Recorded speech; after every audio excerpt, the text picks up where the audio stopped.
दी हमें आजादी बिना खड़ग बिना ढाल, साबरमती की संत तूने कर दिया कमाल। दे दी हमें आजादी बिना खड़ग बिना ढाल, साबरमती के संत तूने कर दिया कमाल। आंधी में भी जलती रही गांधी तेरी मशाल, साबरमती के संत तूने कर दिया कमाल। Thank you, Professor Thakkar. Thank you, Yogesh Bhai. Thank you all for coming here.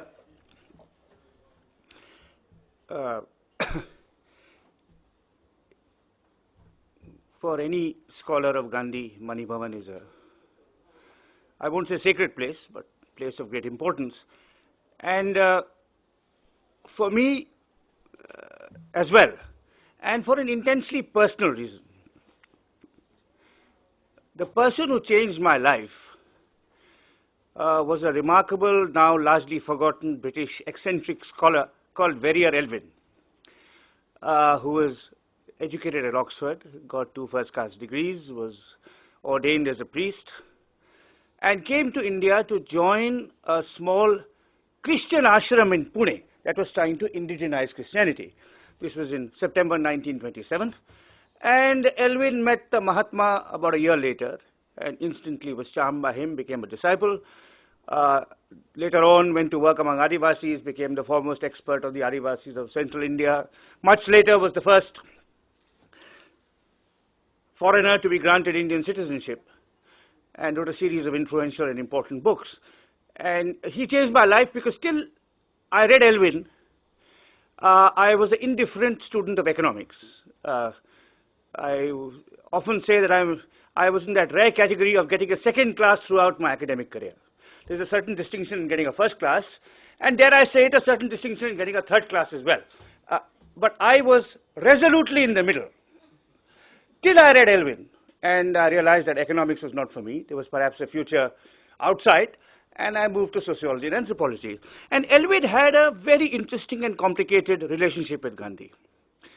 He was first a disciple, then he became a rebel, then again he was reconciled. I mean, they had their disagreements on such things as alcohol and sex and so on. But one of the most moving descriptions in Elwin's compellingly readable autobiography is of his being on the terrace upstairs in January 1932 when Gandhi was arrested. One the many times Gandhi was arrested, but Gandhi was sleeping out in the open, as he liked to do.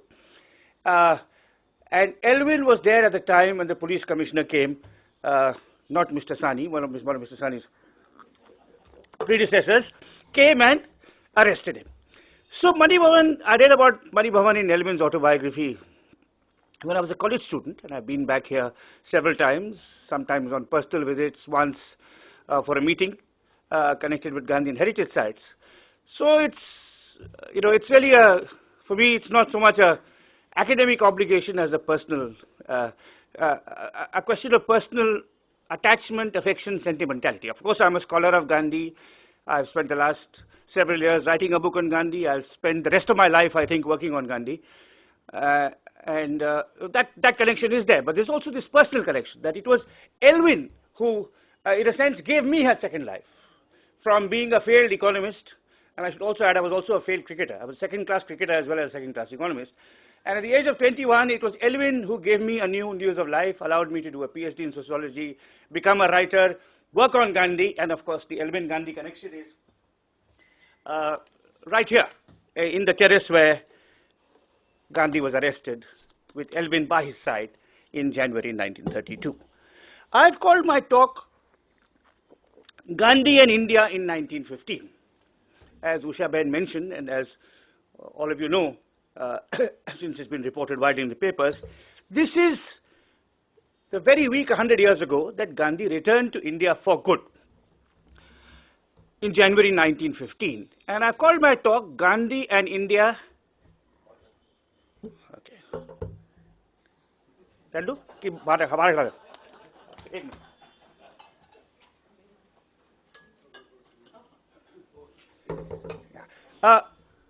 So he came back here 100 years ago, and what was he like? So I'll start with what Gandhi was like in 1915, and then move on to what India was like in 1915. Some of what I'm going to say, the first half of my lecture, has been covered in my book, Gandhi Before India. So those of you who've read the book, apologies if it's tiresomely familiar terrain, but I think that it's important to rehearse what Gandhi was like when he landed in Mumbai on the 9th of January 1915. Well, he was in his mid-40s, so he'd already lived more than half his life, and he was coming back to his homeland to make a career whose own directions he did not really know. I mean, I've called my talk Waiting for the Mahatma, but the Mahatma was waiting for himself in a certain sense. Though, of course, he'd been prepared for it by his many years in the diaspora, especially in South Africa. To refresh our memory, Gandhi was born in 1869 in the town of Porbandar. As a young boy, he moved to Rajkot with his father, who became Diwan of Rajkot after having been Diwan of Porbandar. His early years were spent in princely India, not in the two-thirds of India controlled by the British. This was to have an important impact on his later way of thinking. And among the first influences on him was his mother, particularly her religious thought. I mean, she was deeply pious, and there's a wonderful description in Gandhi's autobiography of his mother fasting and not breaking the fast till the moon had been sighted in the evening. She was pious, but she also was somewhat heterodox. They were a family of orthodox Banyas, scrupulously vegetarian, like Banyas tend to be, but the mother was somewhat of a deviant in that she was a devotee of a sect known as the Pranamis, whose founder, it was said, had visited Mecca. And whether this is true or not, we can't say. But in the shrines of the Pranamis, there were verses from the Quran in Arabic and verses from the Gita in Sanskrit side by side. And there were no idols. And this, I think, this early exposure to a syncretic tradition of Hinduism left its mark on Gandhi. He was deeply attached to his mother. The father was distant, as Indian fathers tended to be in those times. But the father was to play a consequential role in Gandhi's life by dying when Gandhi was young. Now, those of you who have read his autobiography know that Gandhi traces his obsession with brahmacharya or celibacy or the control of one's passions to the night his father died, because as he relates in his autobiography, he was making love to his wife Kasturba, and the attendant said, "Your father is sick," and he was consumed by passion, did not go to attend the father, and the father died. Now, you know that. But from a historian's point of view, the more important fact of his father's dying was that it gave Gandhi room to go to England. Shortly after his father died, Gandhi decided, he graduated from high school 2 years later and enrolled resultantly in a college in Bhavnagar, and he decided that he would wanted to go to England and become a lawyer. And had his father been alive, it is almost certain that he would have been disallowed from being so, because his father was orthodox. His uncle Tulsi Das, whom he consulted, said, if you go to England, British barristers wear suits, they consume whiskey, they forget their traditions, and the father would have been even more suspicious about sending his son far away. So the death of his father, in a curious way, freed Gandhi to go abroad. And London, I argue in my book, in Gandhi Before India, was absolutely crucial in the making of the man, the philosopher, the social activist, the maker of history. It was in London that Gandhi made his first foreign friends. It was in London that Gandhi understood the difference between different religious faiths. It was in London that Gandhi became a writer. There are more than 90 volumes of Gandhi's collected works.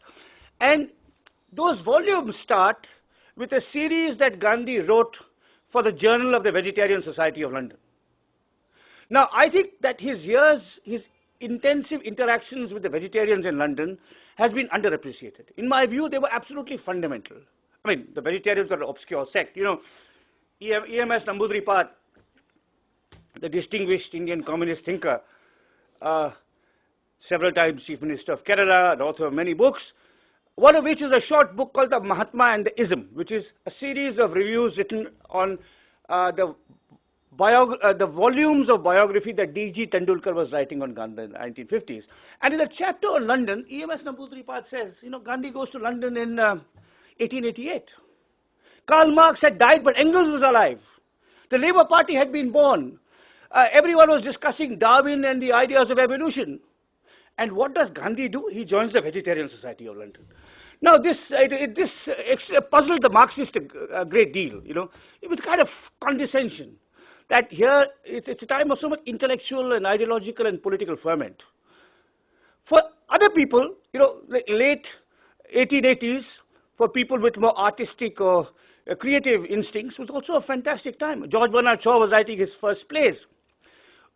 W.G. Grace was batting at Lord's. But Gandhi didn't go to the theatre or to watch cricket either. He went and joined the Vegetarian Society of London. And I don't think this was simply eccentric. I think this was transformative.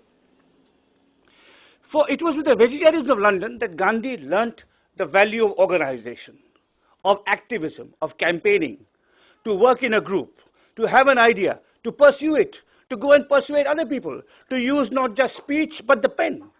Gandhi honed his skills as a writer, as I said, in the Journal of the Vegetarian Society of London. And he also learned how to befriend people of other races and religious faiths. In his childhood, he had this notorious Muslim friend whom he writes about in his autobiography called Sheikh Mehtab. First introduced him to the pleasures of eating flesh and so on, and took him to a brothel and Sheikh Mehta was actually quite an interesting fellow. Gandhi does not do him justice because, as I show in my book, Gandhi Before India, although he was a noxious influence on Gandhi as a schoolboy, later on he joined Gandhi's movement in South Africa and also wrote some stirring Gujarati poems about the movement. Anyway, so he had a Muslim friend in Sheikh Mehta. There was the odd Parsi boy in his class in Rajkot. The headmaster was a Parsi. But they were all Gujarati speaking. It's in England that he makes his first English friends, his first Christian friends. And foremost among them was a man called Josiah Oldfield, who was a doctor, a fellow member of the Vegetarian Society, with whom Gandhi shared a home.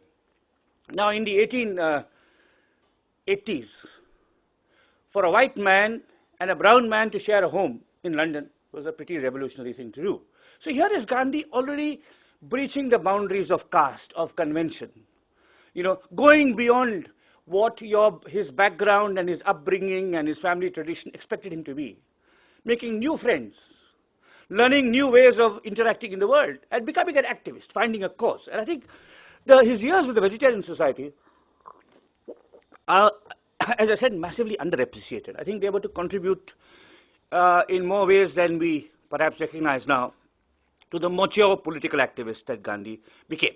So anyway, Gandhi, in the midst of all this vegetarianism and activism, passes his law exams, is enrolled as a barrister, comes back to India in August 1891, and tries but fails to set himself up as a barrister in Bombay and in Rajkot. He's a failed lawyer who fails both in his hometown of Rajkot and in Bombay, which was really the center of the legal profession.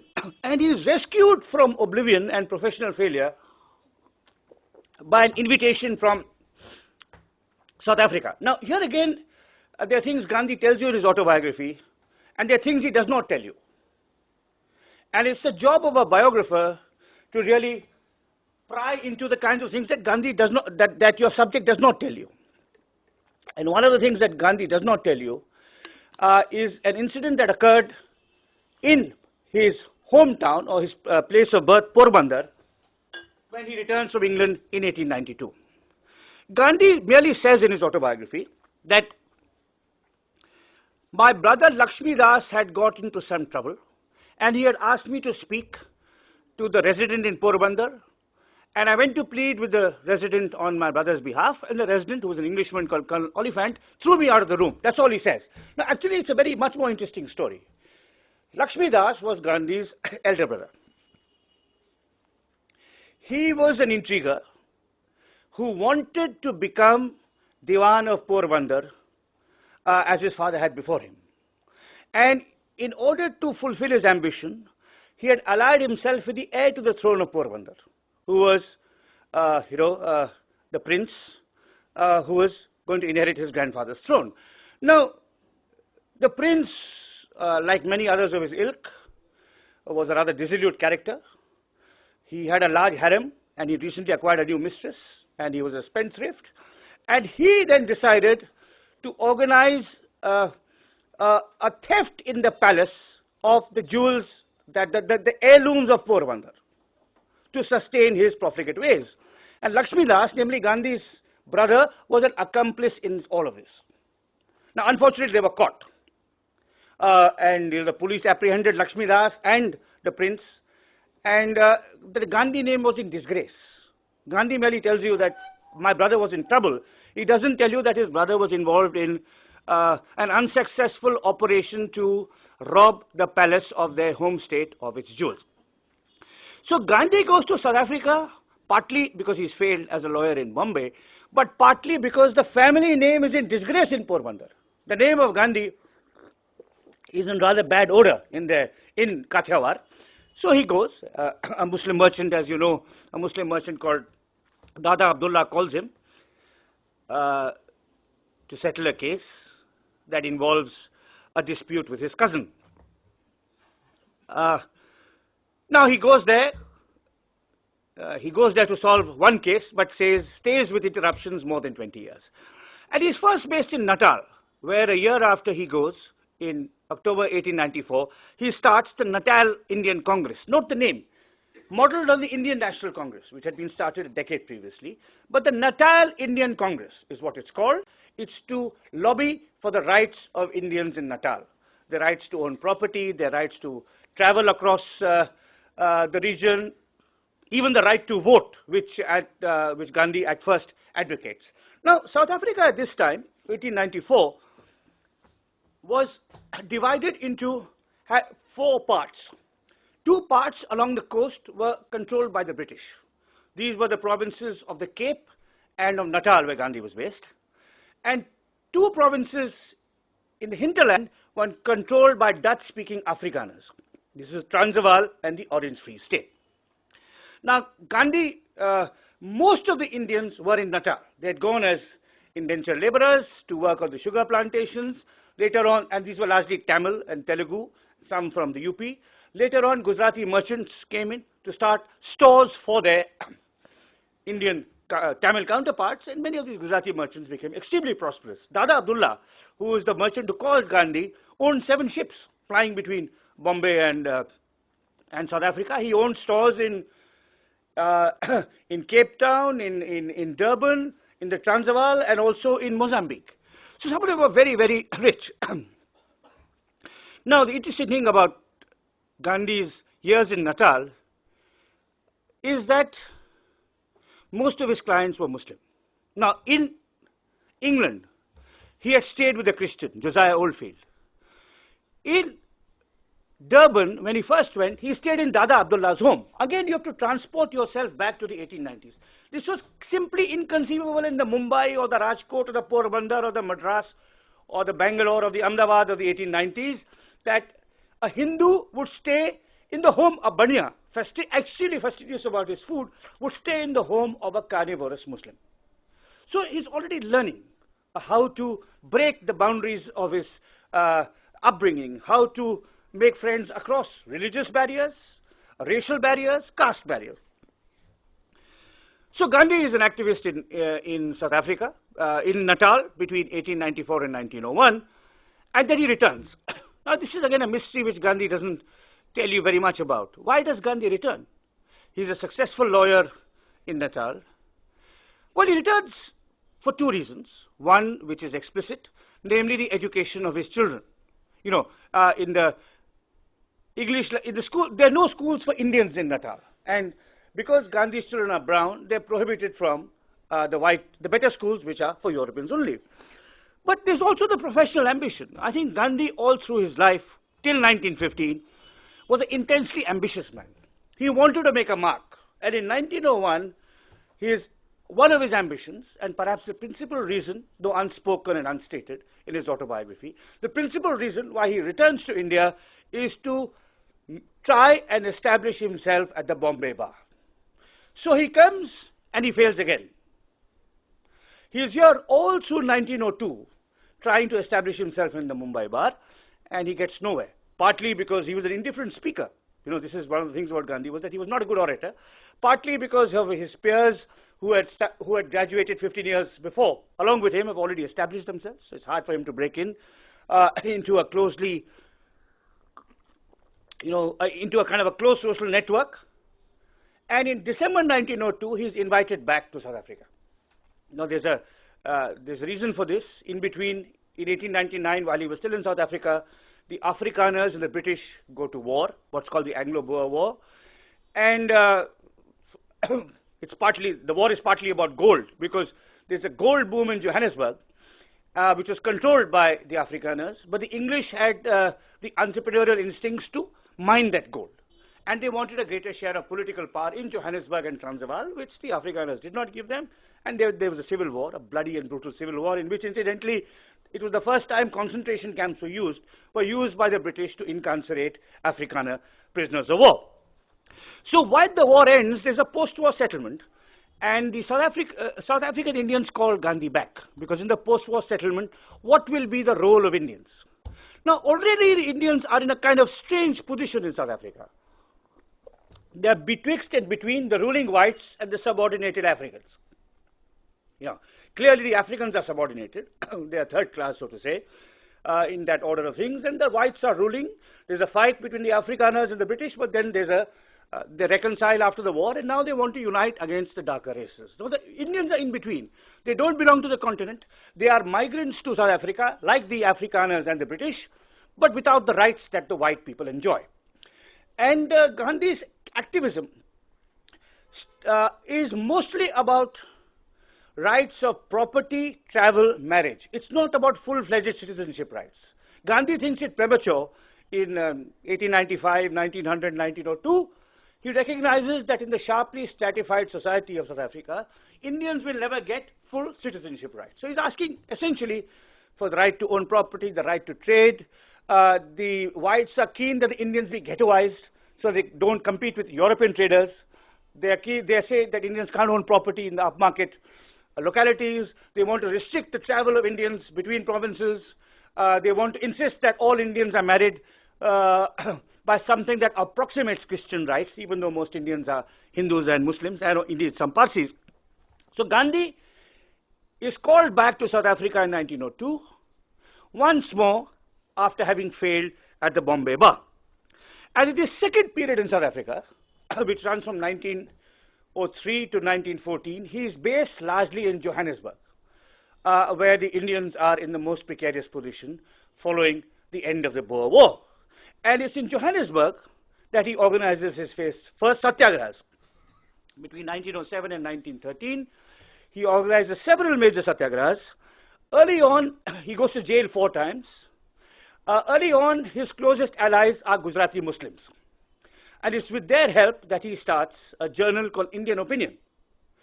Again, the roots of this date back to his days with the vegetarians. He recognizes that if you want a campaign, you want to effectively campaign for your rights, you need a vehicle, a propaganda vehicle, which in the early 20th century had to be a newspaper. The radio hadn't been invented, there was no television, no internet, and so on, had to be a newspaper. And the striking thing about Indian Opinion, and it tells you something about the evolution of Gandhi's thinking at the time, is that the Indian Opinion came out in 4 languages, indeed in 4 scripts. It was printed in English, Gujarati, Tamil, and Hindi. And it was almost certainly the first multilingual, maybe even the last multilingual paper in the world. I mean, I don't know of any other examples. Bilingual papers existed. I mean, Tilak's Maratha, which was published out of Pune, came in Marathi and English. In Bombay in the 1890s, you had what were called Anglo-Gujarati papers, partly English, partly Gujarati. But this was printed in 4 languages. And Gandhi wrote much of it, sometimes under his own name, sometimes under, pseudonyms. Now, it's a long and complicated story, his life in South Africa, full of interest and, at least to a scholar like me, and I've written, as I said, I don't want to repeat too much of what I said in my book. But there are 2 elements of the personal story which I would like to briefly highlight, because they will help us understand what Gandhi was like when he landed, what his worldview was like, what his personality was like, what his political philosophy was like when he landed in Mumbai in January 1950. The first is that, as in England, uh, he furthers his ability to make friendships across the racial divide. In my book, I talk about his crucial European associates, who've been largely written out of the Gandhi literature. His friend Henry Pollack's wife Millie, who was an early feminist, and kind of persuaded Gandhi to be less patriarchal in his attitude towards women. And the Pollacks and the Gandhis, an English couple and an Indian couple, shared a home in Johannesburg in 1905. 1906. Again, an extraordinarily transgressive thing to do. We couldn't do it in Bombay, you couldn't do it in London, and Johannesburg in 1905 was the most racist city in the most racist country in the world. And you have this interracial couple. And Pollack was, a tireless worker for Gandhi's cause. He was the second in command. He toured through India raising money for Gandhi. He gave some famous speeches in Mumbai in 1909 about the struggle in South Africa. Raising money, he wrote pamphlets. Millie was, as I said, an early feminist who argued with Gandhi, who had many intense arguments with Gandhi. There was another feminist associate of Gandhi who's been forgotten, who was his secretary, Sonia Schlesing, who was also Jewish, like Pollack, and who interned with Gandhi, wanted to become the first woman lawyer in South Africa, just as Gandhi had been the first Indian lawyer. But the Bar Association would not grant her a license, even though she had passed the exams. So she suppressed her disappointment, worked with Gandhi, assisted in the struggle when the Satyagrahis went to jail against racist laws. Sonia Schlesing on a bicycle would be taking food from one jail to another. I mean, it's actually a wonderful and moving story, the story of Gandhi's South African associates. Not all of them were white. Another very important figure who I believe has got much less attention than he deserves was a Tamil radical called Thambi Naidu, who, when the struggle was flagging, when the Gujarati merchants who had been to jail once did not want to go to jail twice and a third time, and funding was drying up, this Tamil called Thambi Naidu and his wife and his children mobilized the Tamils, both in Johannesburg and in the coal mines and sugar plantations of Natal, to join the struggle. And he was a real militant. He went to jail many times. His grandson was in jail with Nelson Mandela. His daughter-in-law, Amma Naidu, as she was known, was active in the earlier anti-apartheid struggles of the 1940s and 50s. Her son, Indresh Naidu, was in Robben Island with Nelson Mandela. And Thambi Naidu was really a very important influence on Gandhi. Now, people like Thambi Naidu, Henry and Millie Pollack, Sonia Schlesing, their significance in Gandhi's life is easily comparable to the significance of the well-known associates of his Indian years. They're as important to Gandhi, and hence to the history, arguably to the history of Satyagraha, if not the history of India, as Nehru, Patel, Azad, Rajendra Prasad, Kamala Devi Chattopadhyay, people who worked with Gandhi in the 1920s and 30s, about whom we know a great deal. But his South African associates, unfortunately, have been forgotten. Now, in his 2 decades of living in South Africa, struggling in South Africa, first in Natal and then in the Transvaal, Gandhi emerged as a religious pluralist, as someone who understood the vital importance not just of Hindu-Muslim harmony, but of establishing relations of understanding and dialogue between different religious traditions. He also emerged as a true Indian, recognizing the diversity of his homeland. I talked about a newspaper in 4 languages. And this is only because he was in the diaspora, where there were Tamils, there were Biharis, there were Telugu speakers, there were Gujaratis, there were Parsis. Now, so it's curious that had Gandhi succeeded as a lawyer in Mumbai, he would not have understood the diversity of India. I'm sure most of his clients would have been Gujaratis. Probably a majority would have been Banya. But it was while working in the diaspora that he understood not only the religious diversity, but the linguistic diversity of India. I mean, this is actually very important to the history of modern India. I mean, our currency note, and it has 17 scripts on it. And part of this is because when Gandhi comes back to India in 1915, And when in 1920 he takes charge of the Congress, he reorganizes the Congress committees according to linguistic zones. Now, till 1920, you had a Bombay Presidency Congress, a Bengal Presidency Congress, a Madras Presidency Congress. But in the Madras Presidency, there were Tamil speakers, Telugu speakers, Kannada speakers. In the Bombay Presidency, there were Urdu speakers, Gujarati speakers, Sindhi speakers, Marathi speakers. And he reorganizes the Congress according to linguistic lines. And it's because of his experience in South Africa. It's been while living in the diaspora that the true diversity of India, linguistic, religious, class diversity. I mean, that here he's working with Tamil indentured laborers. Had he been a lawyer in the Bombay High Court, he would not have worked with Tamil indentured laborers. It's also in South Africa that Gandhi becomes more sensitive to gender rights. I mean, his evolution still has a long way to go. I mean, he's still conservative and patriarchal when he returns, but by working with people like Millie Pollack, by having combative secretaries like Sonia Schlesien, by persuading his wife Kasturba to go to jail with him, Gandhi recognizes the significance of of a major public role for women in Indian society. It's in South Africa, of course, that Gandhi first thinks of and evolves the idea of satyagraha. It's in South Africa that he emerges as a person of rare physical courage. I mean, there are 2 assassination attempts on him, one of which is he's beaten to death and saved by a white couple in Durban in 1897. So, and yet there's another assassination attempt 10 years later in Johannesburg. So it's in South Africa that he, becomes fearless, willing to court death. It's also in South Africa that he recognizes the power of his personality, that people will follow him, that they're persuaded by his words, they're inspired by his courage. It's in South Africa that he learns how to run an organization, how to collect funds to run a political campaign. So, Gandhi was really shaped by South Africa. I mean, South Africans are fond of telling visiting Indians that you gave us a lawyer, we gave you a Mahatma. Now, this is it's a nice remark and largely accurate, because in a personal, philosophical and political sense, Gandhi was made by his years in the diaspora. In a personal, political and philosophical sense, Gandhi was made by his years in the diaspora. So, there was one exception.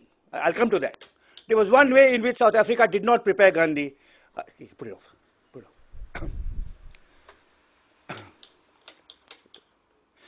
There was one way in which South Africa did not prepare him for life in India, which I'll come to. But by and large, as a religious pluralist, as someone who recognized the diversity of India, as someone who would transgress class boundaries to count Tamil laborers as his friends, as a theorist and practitioner of satyagraha, in all these respects, Gandhi was fully formed when he landed in Apollo Bandar on January the 9th, 1915. So that was Gandhi in 1915.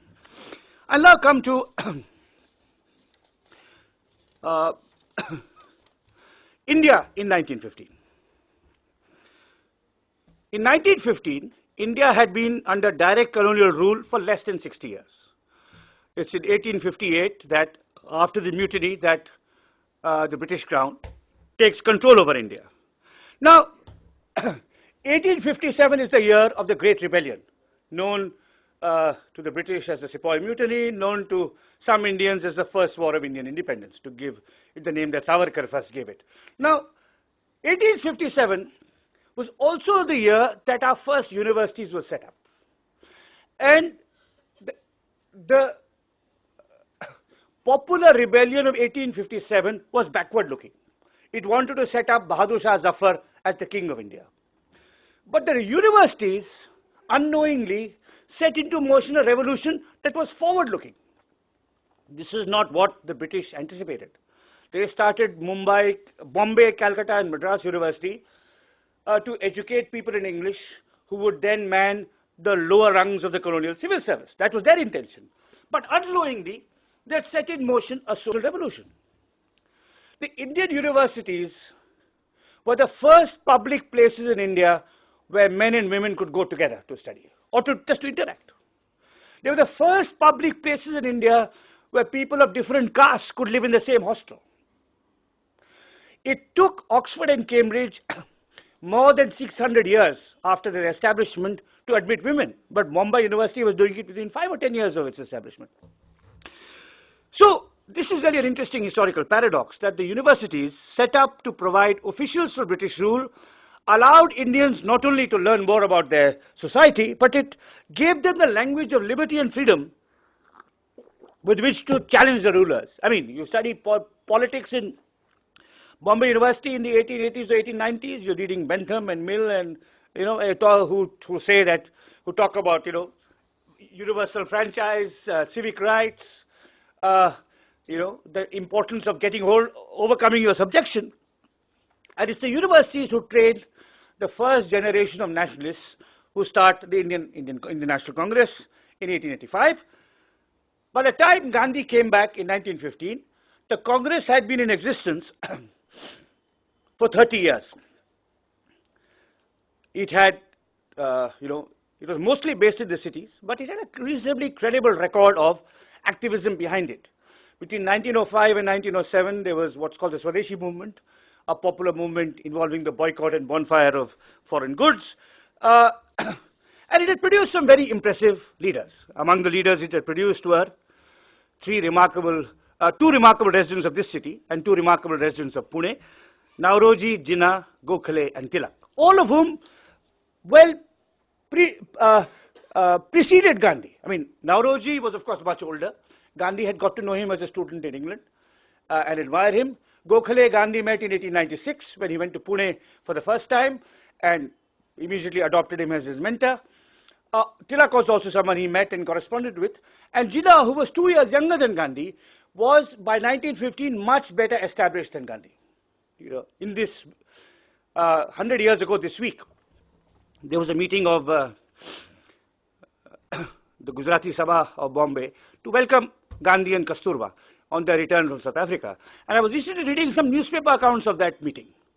Now, it is, again, Gandhi's autobiography is very interesting to see what he says and what happened. I mean, sometimes they overlap, sometimes, there's a, they kind of a, sometimes they negate one another, sometimes they actually complement one another. And this is one case in which they complement one another.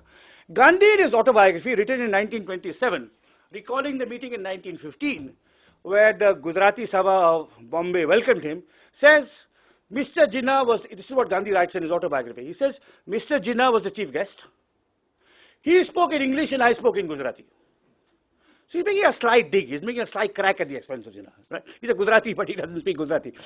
But that's part of the story. The newspaper report says that while Jinnah was the chief guest, the welcome, the formal opening of the meeting was done by a young, ambitious lawyer called K.M. Munshi, who much later, of course, played an important and controversial role in India's history. But K.M. Munshi says, Gandhi, he does not call him Mahatma, Gandhi, who is returned from South Africa, is the greatest person ever produced by Gujarat.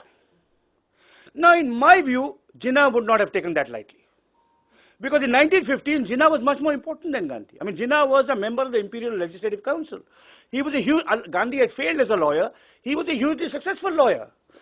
When Jinnah ascended the stage, when he came for the meeting of the Gujarati Sabha, to be the chief guest in welcoming Gandhi, Jinnah would have thought of himself as the most important Gujarati alive. But before he could make his own speech, here was a young interloper called K.M. Munshi saying that Gandhi is the greatest Gujarati who's ever been born. Now, so there were major leaders of the Congress. There was Tilak, there was Gokhale, there was Jinnah, there was Nauroji, there was Lajpat Rai in the Punjab, there was Bipan Chandra Pal in Bengal. Compared to all these leaders, Gandhi was untried on Indian soil. In 1915, the reputation he had was all based on his work in South Africa. He did not know India at all, which is why Gokhale told him to spend the first year traveling around India. Yet, there was a, K.M. Munshi was onto something. When he said Gandhi was the greatest Gujarati alive in 1915, that may have been an exaggeration. But there were several significant respects in which the Gandhi of 1915 differed from the Jinnah, the Gokhale, the Tilak of 1915. Firstly, unlike them, he had worked with laborers and petty merchants. He knew what it was to work with working class people. I mean, Jinnah, Nauroji, Gokhale all worked with middle class activists in the cities. You know, they worked with lawyers, doctors, teachers, civil servants. Gandhi had actually worked with the Indian poor in South Africa. Secondly, unlike Jinnah, Gokhale, Nauroji, he had worked with women. You know, when Kasturba went to jail in 1915, I mean, it was really revolutionary. In 1913, when she went to jail in South Africa, I mean, can you imagine? No woman had gone to jail in India. I mean, here were women who were in Parda. Slowly, some women were getting educated. But, you know, the thought that a woman, a married woman or an unmarried woman would go to jail, you know, would be under the supervision of some man who's from a different caste, the jailer. So he had worked with women, and not just in the struggle. I mean, he had personal friendships with women. I mean, Millie Pollack and Sonia Schlesien were actually intimate personal friends of his. I mean, and this is not something that was common among the Indians of that time. So unlike Jinnah and Nauroji and Gokhale, he had worked with laborers and petty merchants. He had worked with women. Unlike them, he really properly, intimately understood the religious and linguistic diversity of India.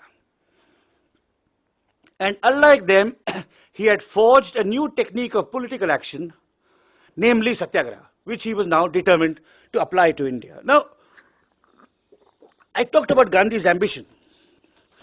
His ambition to succeed in the bar in Bombay. He also had an ambition to make an impact on Indian political life. He knew, I mean, this is again something that you have to read between the lines. He doesn't say so explicitly. He's not going to tell you in his autobiography that I was bored with working with 150,000 diasporic people in South Africa. I'd rather work with 300 million, you know, I'd rather have 300 million followers than 150,000. But essentially that is what it is. I mean, Gandhi had, so to say, run out of political and personal challenges in South Africa. Having organized several successful movements, he proved he could lead men and women, he could inspire them to go to jail. He had shown that he had evolved a new technique of protest, collective, non-violent civil disobedience, the defiance of laws, not violence and not polite petitioning either. And he thought he was prepared to make a larger impact. Why did Gandhi come back to South Africa in 1915? Come back to India in 1915? Because he wanted a larger stage. I mean, every great political actor, like every great theatrical actor, wants a larger stage. And he was prepared. He was prepared in the ways I've talked about. Now, to show how prepared Gandhi was in 1915, I'm going to quote two letters.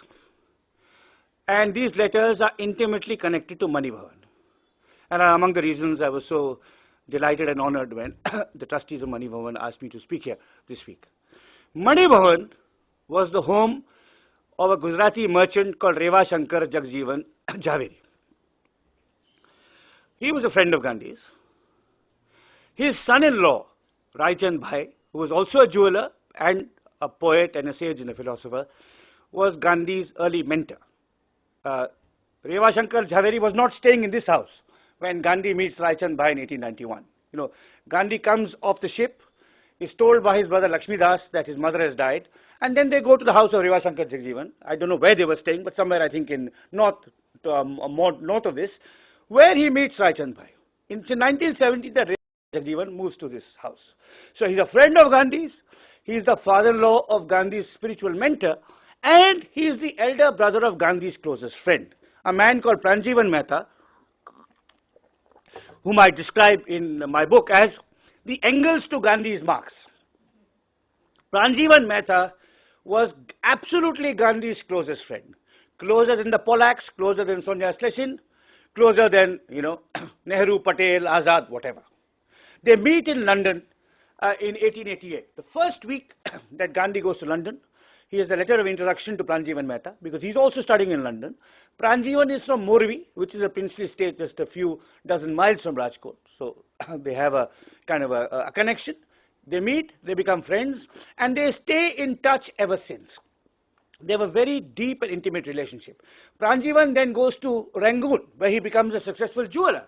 And incidentally, he sets up the first political association in Rangoon, the Indian Political Association of 1908, and the Burmese set up their associations only later. So he's also an important political activist. And this is his family home. So his friends from Gandhi all through. There's a wonderful book. I write quite a lot about Pranjivan in my own book, Gandhi Before India.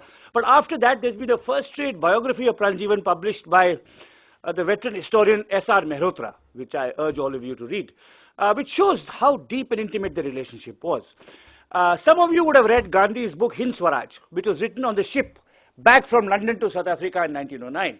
In 1909, Gandhi goes to London to lobby with the imperial government for the rights of Indians. He spends 4 months there. It's also that visit that he meets Savarkar for the first time and they have arguments about violence and non-violence. But on that visit, he has daily discussions with Pranjivan Mehta, who's also in England. And the result of these discussions is contained in the book Hind Swaraj, which is a dialogue between editor and reader. We all know that the editor was Gandhi, but the reader was really Pranjivan Mehta. Pranjivan Mehta is Gandhi's most consistent friend and financial patron. We know about the role played by Jamnalal Bajaj and G.D. Birla in sustaining Gandhi's activities in India. But Gandhi's activities in South Africa was sustained by Pranjivan Mehta. He was an extremely successful jeweler and large amounts of his money went to promoting his friend. The first biography of Gandhi, written by a dissident Baptist priest called Joseph Doak, was underwritten by Pranjivan Mehta. He funded the publication and also the distribution. He also brought out Gujarati and Tamil and Hindi editions. And the extent of his devotion to Gandhi was like Engels to Marx. That's why I called him the Engels to Gandhi's Marx. When Marx wrote his famous book, Das Kapital, he was obscure and unknown. Engels wrote 8 reviews of that book in 4 languages under 5 pseudonyms. And that was so in a sense there's a parallel, that like Engels, just as Engels was the first person to recognize the genius of Marx, Engels was also a prosperous merchant who funded Marx. And he did many things for Marx, well beyond what Pranjivan Mehta did for Gandhi. I mean, Engels also took on the paternity of an illegitimate child fathered by Marx, for example. But, the level of, but the parallel is this, that why I call Pranjivan Mehta the Engels to Gandhi's Marx is this. They were close, intimate friends. Pranjivan was the first to recognize Gandhi's genius, and I'll give you examples of that in a minute. And above all, just as Engels was the first to recognize Marx's genius, and above all, they shared a homeland and a mother tongue. The intimacy between Engels and Marx was partly because they were Germans in London. There were things that he could talk to Engels in his own language. And likewise with Pranjivan and Gandhi, they were both Kathiawaris and hence had this intimate personal connection as well. Now, to give you an indication of how prepared Gandhi was to transform India when he came in 1915, and also an indication of Pranjivan Mehta's devotion to Gandhi, I'm going to quote you 2 letters written by Pranjivan Mehta to Gokhale, who was a mentor of Gandhi. The first letter is dated 8 November 1909, and here is Pranjivan Mehta writing to Gokhale. I quote, "During my last trip to Europe, I saw a great deal of Mr. Gandhi. From year to year, I have known him intimately for over 20 years. I have found him getting more and more selfless. He is now leading almost an ascetic sort of life, not the life of an ordinary ascetic that we usually see, but that of a great Mahatma, and the one idea that engrosses his mind is his motherland." So in November 1909, Pranjivan Mehta is describing a modestly known lawyer in South Africa as a Mahatma. So this is the first time that anyone has called Gandhi a Mahatma, well before Tagore called him a Mahatma 10 years later. That's 1909. The second letter is even more interesting. It's also written by Pranjivan Mehta to Gokhale. It's written 3 years later, in August 1912, when Gokhale himself is preparing to visit South Africa to study the Indian situation at first hand. So here is Pranjivan Mehta to Gokhale on the eve of Gokhale's visit to South Africa. "So, you will soon have an opportunity of meeting and discussing things with Gandhi. From what little conversation we have had about him, that is Pranjivan and Gokhale have had about him, I was led to believe that you have not studied Gandhi well. In my humble opinion, men like him are born on very rare occasions and then in India alone. This is 1912. As far as I can see, it seems to me that India has not produced an equally far-seeing prophet like him during the last 5 or 6 centuries. India has not produced a prophet like him for the last 5 or 6 centuries. And then he continues, if Gandhi was born in the 18th century, India would have been a far different land from what it is now, and its history would have been altogether differently written. I shall be anxiously waiting to hear from you that your present view of his capacity has altered considerably since coming in greater personal contact with him, and that you will then see in him one of those rare men who are occasionally born to elevate humanity in the land of their birth. Now, this is an extraordinary and precocious anticipation of Gandhi's greatness. What is Pranjivan Mehta saying? He is saying he is like Kabir or Nanak, one of these people born of the Buddha. And if he had born in the 18th century, India would not have been colonized by the British. Essentially, it would have been a different country. That's what he's saying. Now, he's also saying this to Gokhale. Now, I would have loved to see Gokhale's face while he's reading this. I've already told you that Jinnah would have been puzzled by Gandhi being described as the greatest Gujarati alive in 1915. But Gokhale thought of himself as Gandhi's mentor. Gokhale thought of Gandhi as a protege. Gokhale was a member of the Imperial Legislative Council, was famous all over Europe, was hugely acclaimed all across India. And here is Pranjivan Mehta telling him that his disciple is far greater than him. You may be born once in a generation, but he is born once in 500 years. So that's a correction to Mani Bhavan. It's a sometime resident of Mani Bhavan, a member of the family that owned Mani Bhavan, that had this extraordinary anticipation of Gandhi's greatness. Now, I did say that Gandhi was largely prepared for the role he was to assume in India, which I'm not going to talk about. I mean, I'm now more or less done, because that's another story and largely well known. He was unprepared in one respect. In South Africa, he understood religious diversity. He understood the importance of reaching beyond a middle-class audience to work with working-class people. He had begun slowly to shed his patriarchal prejudices.